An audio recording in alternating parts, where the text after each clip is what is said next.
व्यापाऱ्याला लुटणारे आरोपी जेरबंद, रामनगर पोलिसांची कारवाई। भगवान ऑटोमोबाईल दुकान बंद करून वासुदेव जाधवाणी व जगदीश जाधवाणी हे दोघे आपल्या दुचाकीने घरी जाण्यासाठी निघाले होते।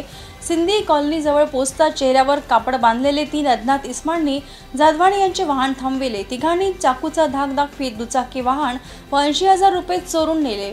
याबाबत जाधवाणी बंधूंनी पोलिसात तक्रार केली। तक्रार प्राप्त होताच रामनगर पोलिसांनी आरोपीची शोध मोहीम सुरू केली। पोलिसांनी घटनास्थळावरील लावलेले सीसीटीव्ही कॅमेऱ्याची तपासणी केली। सहाय्यक पोलीस निरीक्षक नरोटे यांना सदर फोटोमधील एक आरोपी जलनगर भागात फिरत असल्याची माहिती प्राप्त झाली। डीबी पथकाने सापळा रचत 21 वर्षीय फैजान तस्लीम शेख याला ताब्यात घेत चौकशी केली असता त्याने शहजाद अल्ताफ शेख, दिलशान सादिक काजी या तिघांनी मिळून गुन्हा केला अशी कबुली दिली। पोलिसांनी तात्काळ 3 आरोपींना या प्रकरणात अटक करून आरोपीकडून चोरी केलेली दुचाकी, गुन्ह्यात वापरलेली गाडी असा एकूण 60,100 रुपयांचा मुद्देमाल जप्त केला। सदरची कारवाई पोलीस अधीक्षक, अप्पर पोलीस अधीक्षक, पोलीस उपविभागीय अधिकारी यांच्या मार्गदर्शनाखाली पोलीस निरीक्षक सुनील गाडे, गुन्हे शोध पथकाचे देवाजी नरोटे, पोपणी मधुकर सामलवार, दीपेश ठाकरे, सचिन गुरुणोले, पेत्रस सिडाम, प्रशांत शेंद्रे, आनंद खरात, हिरालाल गुप्ता यांनी केली।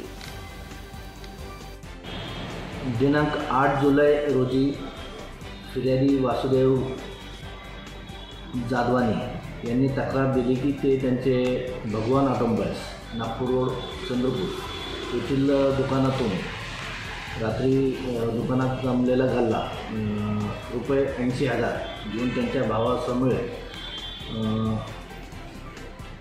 घरी जात असताना त्यांना 3 अज्ञात इसमांनी अडवून त्यांचे वाहन व रोख रक्कम अशी जबरीने चोरी करून नेल्याची तक्रार प्राप्त झाल्याने त्या अनुषंगाने पोलीस स्टेशनचे डीबी पथक इंचार्ज, सहाय्यक पोलीस निरीक्षक देवाजी नरोटे यांच्याकडे तपास देण्यात आला व स्टाफसह त्यांनी पूर्ण पोलीस स्टेशन हद्द व परिसर पिंजून काढून बातमीदारामार्फत खबर मिळवली की जलनगर जटपुरा या भागातील संशयित इसम मिळता जुळता त्या परिसरात फिरत आहे।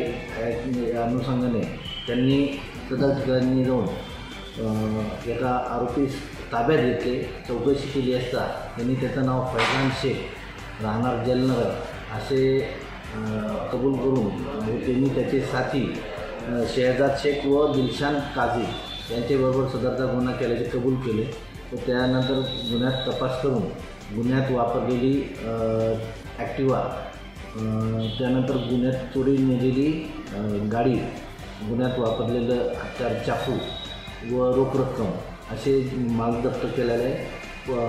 16 तारखेपासून तर आजपर्यंत त्यांना पोलीस कस्टडी देण्यात आलेली होती। आज पूर्ण तपास पूर्ण करून त्यांचे आज पोलीस मॅजिस्ट्रेट कस्टडी करून पोलिसांना आरोपींना जेलमध्ये रवाना करतो।